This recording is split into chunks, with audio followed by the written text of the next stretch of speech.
ఇప్పుడే నాకు రైతాంగం కనపడి చెప్పారు, ఏం తమ్ముళ్ళు గిట్టుబాటు ధర వస్తా ఉందా, ధాన్యాన్ని కొంటున్నారా? నిన్ననే శ్రీకాకుళం జిల్లాలో ధాన్యం కొనలేదని అడిగితే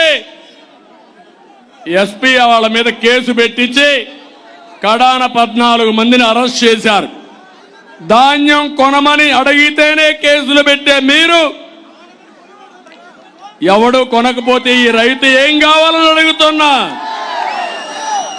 రైతు వ్యతిరేకి జగన్మోహన్ రెడ్డి, అవునా కాదా?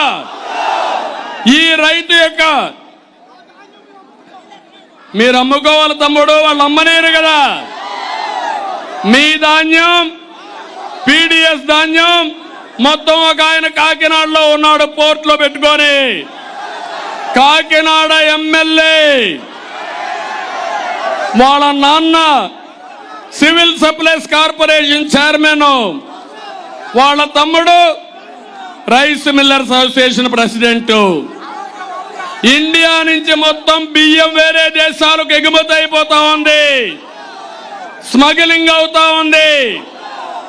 అడిగితే మన మీద దాడి చేస్తారా మీరు? ఇంకో పక్క తమ్ముళ్ళు అక్వా రంగం మొత్తం కుదేలైపోయింది. తెలుగుదేశం పార్టీ హయాంలో అక్వా రంగానికి ప్రాధాన్యత ఇచ్చింది నేను, దేశంలోనే అగ్రస్థాయిలో పెట్టింది నేను. ఈరోజు అక్వా రైతులు మొత్తం దెబ్బతిన్నారు.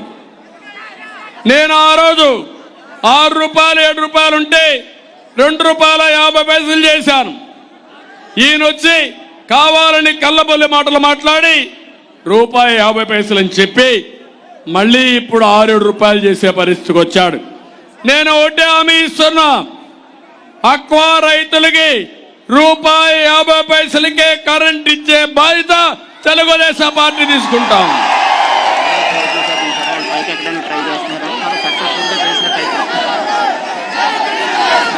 తమిళలో పాడేరులో చాలా దారుణం జరిగింది.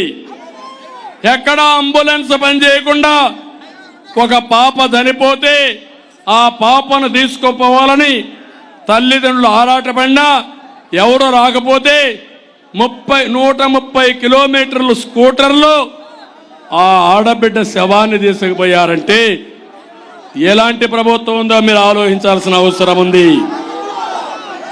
నేను ఒకటే చెప్తున్నా, వ్యవస్థలన్నీ నాశనం అయిపోయినాయి. కడాన పోలీసు వ్యవస్థ కూడా భ్రష్టు పట్టింది.